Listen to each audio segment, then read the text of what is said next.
What's going on? Well, you know, I've looked at the ceramics from the Mesa under the microscope. Super exciting. Yeah. For over 3 years now, we've been drilling in the Mesa on Skinwalker Ranch in an effort to identify a massive object and several smaller anomalies that we believe are buried inside there. And last night, after the drill may have hit one of these objects about 470 feet in our borehole, we made an incredible discovery in the drilling spoils. Pieces of ceramics that appeared to be highly engineered. Let me repeat that. Pieces of ceramics that appeared to be highly engineered. Let me show you the chemical analysis of this sample that we were just looking at. This is from the handheld XRF system. Eric's XRF, or X-ray fluorescence machine, uses X-rays to determine the elements in an object. That might help us figure out what these ceramics could actually be used for. So look at what we're seeing here. There's the nickel, and there is the iron. Well, and the cobalt and strontium and thorium, all that is very interesting too. Everyday common ceramics wouldn't be made of these kinds of elements. No. The fact that we see cobalt and nickel in this does hint of magnetic properties. I have some small magnets, some rare earth magnets that we can use to take a look at these parts and see if they respond in any way. Normal ceramics are usually made of clay, not metallic elements. So if this stuff is magnetic, it's another clue of something that was engineered for a specific purpose. Moment of truth.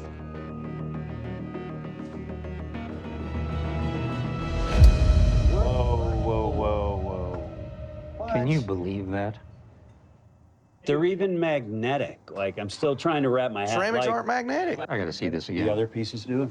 I don't know. Oh. That's no small effect. Wait a second. What's going on? Now it feels like the magnet is repelling the ceramic. There's more going on here. Yeah, I want you to feel this. Watch. Oh, it's pushing against it right now. You're right, Eric. The ceramic has changed to having a repulsive magnetic field.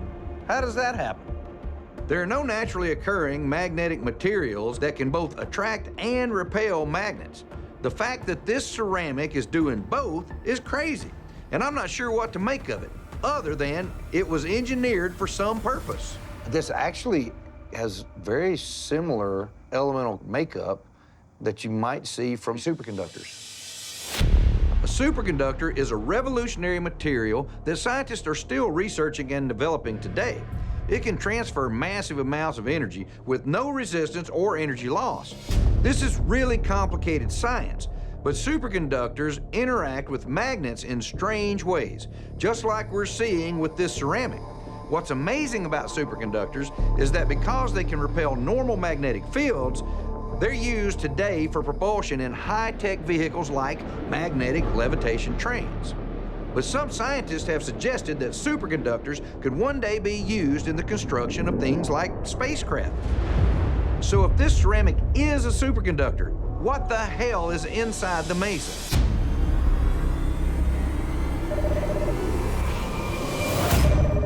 Hey, guys. Dr. Patchett, Good to see you. good to see you. Hey. The next day, ranch owner Brandon Fugel arranged for us to meet with physicist Dr. Brian Patchett at Utah Valley University to examine samples of the strange ceramic material that we found in the Mesa. We couldn't wait to see the surface of this material in much more detail than our microscope on the ranch could give us.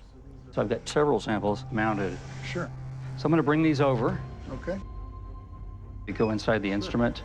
All right, All right, I'll close here we this go. up. I am so anxious to And see. now we will There you go. vacuum this down. There we go. Good. I'm gonna reposition this a little. I'll zoom in a little bit. I can see some clearly defined, like, holes right now. Oh, yeah. Are those holes getting bigger? Yes, I think so. Yeah, What? It is, it's opening up. yeah. What in the world is going on? Holy crap, look at that. What if it's the electron beam from the microscope that's causing this? Let's turn it off to see if it goes back to normal. Yeah, we can do that. We were stunned to see the surface of a solid ceramic material suddenly become porous with big holes. All I could think was that maybe the electron beam from the SEM was damaging it. Let's see what happens. Okay. All right, here we go. So that does not look as porous No. as it was. Not nearly. I have the old screen grab. Look at that. This is healing. I've never seen anything that is capable of doing this. This stuff is fixing itself. Yes, it's healing. That's exactly right. Unbelievable. Like I said before, I've worked a lot with highly engineered ceramic materials for the space industry because of their heat-absorbing and energy-conducting properties. But neither I nor the other two scientists in the lab have ever seen a ceramic do this kind of stuff. Well, can we do an elemental analysis of it? Sure. But right now what's happening is we're bombarding the surface with X-rays and determining the energy levels of the electrons in the material itself to help define what elements are present. Okay. When we did our own similar scans back at the ranch, we were surprised to see elements like nickel, cobalt, and thorium, which you don't usually see in ceramics. So we wanted to confirm the content with this lab's much more sophisticated equipment. This is the analysis of the exterior of the sample. So this is just the elemental makeup of this sample on the surface versus the interior. Yeah. So this shows some more elements than what we saw on the ranch. We got carbon, oxygen are the two most prevalent. And then you've got the next most prevalent silicon. And then the next one is magnesium or aluminum. They're real close to each other. And then calcium, and then iron. The amount of carbon is really interesting. I was not expecting that. I wasn't Quite either. a bit. And you know that's one of the main ingredients of stealth material. I've actually made it before, covered a pickup truck with it once and made it invisible to police radar. We used charcoal, which is your carbon, an aluminum binding agent, and basically spray glue. And so that's one of the main ingredients used for radar cloaking technology by the military. Since World War II, our military has been developing stealth material to make our fighter jets and other craft invisible to radar detection and even to the naked eye in some cases. Could this be the same type of material? And could that be what this material was used for? So what does that mean as far as what is in the Mesa? I don't know. You know, originally the intent, and I think it made a lot of sense, was to drill essentially at all costs so that we could study whatever that anomaly is. Now we've encountered this. I think we have to respond to the data, change our approach, possibly to an archaeological fashion. Yeah. Right? I want to pull the plug immediately on any further drilling activity Yes. Absolutely. because we may damage the very thing that we are trying to study.